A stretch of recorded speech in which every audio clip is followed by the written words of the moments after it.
The government is tonight telling Kenyans to prepare for tough times ahead since it has no control over the skyrocketing global fuel prices. Energy Cabinet Secretary Davis Chirchir admits that the government is helpless and cannot cushion Kenyans against high prices of fuel.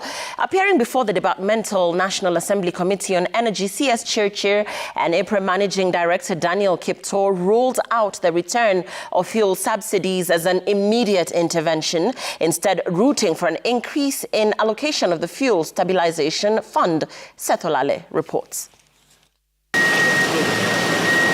With the increased prices of fuel causing public outrage, Kenyans have nowhere to seek refuge as the government now says its hands are tied and cannot therefore cushion Kenyans against high prices of fuel. There's nothing much we can do about. There's been some 3.6 million barrels cut on daily basis, about 4%, 3.6 to 4%. And it's just unfortunate that we don't have our own product as a country. To add salt to injury, the Energy CS has told Kenyans to brace for harder economic times that will see prices of fuel continue to go up. And we are likely to even be going to harder times because of these are Platts prices from OPEC. Furious members of the Departmental National Assembly Committee on Energy tasking the government to explain why it is still adamant on cushioning Kenyans against global inflation by introducing fuel subsidies. Is it occurring to you that maybe we now should think about subsidizing, because we cannot always leave this particular case of high prices to the local mwananchi? The cost of the dollar has been increasing.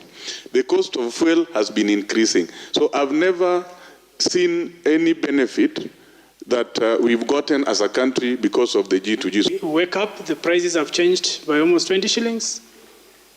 And people are just so quiet as if nothing has happened. If you look at Kiptoo, is so composed as if nothing happened.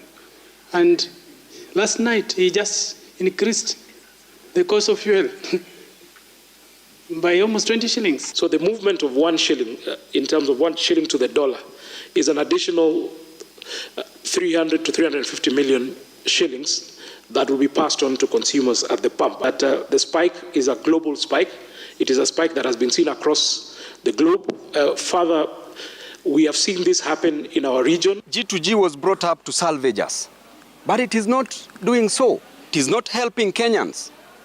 Instead, the price of fuel keeps on shooting. So which means that whatever the minister is saying is complete balderdash. Transport Cabinet Secretary Kiptoo, while opening the Nyeri Agricultural Show, defended the government's stand on increased fuel prices. Our country has tried, because through the G2G arrangement, we have been able to manage the cost of the petroleum products. This increase that has spiked from today is as a result of a spike globally. Even as stakeholders in the energy sector go back to the drawing board in order to come up with ways of cushioning Kenyans from the ever-increasing prices of fuel, Kenyans demand immediate intervention from the government due to other factors that are contributing to the high cost of living. Seth Olale, Citizen TV at Parliament Buildings, Nairobi County.